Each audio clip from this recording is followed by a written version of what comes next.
તમને એમ થાય કે 55 બાળકો 9 વર્ષની રેન્જ એમાં કેટલાક મોટા થઈ ગયા છે, કેટલાક નાના હશે. આપણે જોઈએ તો ખરા કે નાના બાળકે કઈ રીતે માસ્કમન કર્યું. અમારી સામે એક અત્યારે જીવંત પુરાવો હાજર છે.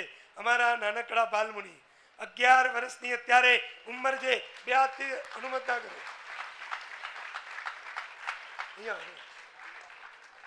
અરે તાળી ચાલુ રાખો. એવા ગુરુ રાજ અમારા, આવા ગુરુ રાજ અમારા. આવી રીતે નહીં, 11 વર્ષની આટલી નાનકડી ઉંમર, એ પણ સંયમમાં રહીને માસક સમણ તપની આરાધના જે પણ ગુરુદેવ બોલાવી રહ્યા છે, તપસ્વીનો જય જયકાર. તો હાથ ઉપર કરીને એવા ગુરુ રાજ અમારા, એવા ગુરુ રાજ અમારા, દીન શાસન શણગારા, આવા ગુરુ રાજ અમારા. અમદાવાદનું ગૌરવ ગણાય, તમને સૌને આનંદ થાય. અમે બધા જ સાધુ ભગવંતો અલગ અલગ જગ્યાના છે, ડભોઈ, વડોદરા, અમદાવાદ, બોમ્બે, અલગ અલગ જગ્યાના. આ બાલમુનિ અમદાવાદના છે. અમદાવાદ ગગનવિહાર ખાનપુર સંઘ ત્યાંના વતની છે. માત પિતાનું એક જ સંતાન, એને બીજા કોઈ ભાઈ, બીજા કોઈ બહેન નથી. અને મા બાપે દિલથી શાસનના ચરણે 1.5 વર્ષ પહેલા અર્પણ કર્યા. એવા મને પ્યારા લાગે જોતા હૈયું નમી જાય.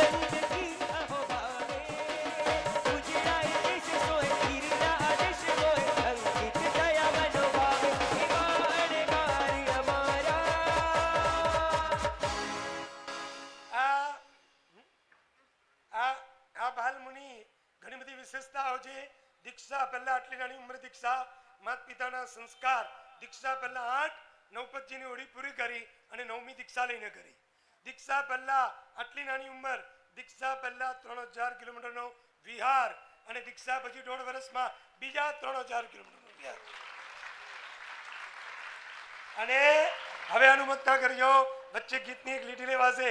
આ બાલમુનિએ ગઈ સાલ અમે પાલીતાણામાં માસક સમનો કરાવ્યા. એ વખતે સૌથી નાની વયના તપસ્વી રૂપે આ બાલમુનિએ માસક સમન કર્યું છે. દેવો પણ સાધુ જીવનનો જય જયકાર આવી રીતે થાય જ નહીં. 11 વર્ષની ઉંમર એમની છે, આપણી કેટલી છે વિચારજો. એ રીતે હાથ ઉપર કરીને જય જયકાર કરે, ઓ જય જયકાર કરે, ઓ જય જયકાર કરે.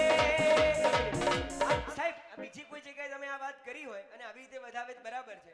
સાહેબ એક વાત કરી કે સાહેબ આપણા અમદાવાદના છે. હવે તો જરાક ભાવથી એવા અણકાર અમારા, એવા અણકાર અમારા, જીન શાસન શણગારા, આવા અણકાર અમારા.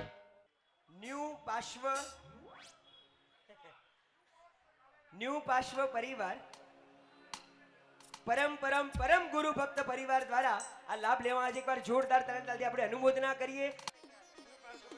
પધારજો ગુરુ પાશ્વ પરિવાર, ગુરુ પૂજન માટે આગળ પધારજો. ગુરુ પાશ્વ પરિવાર ગુરુ પૂજન માટે આગળ પધારજો. પુણ્યશાળી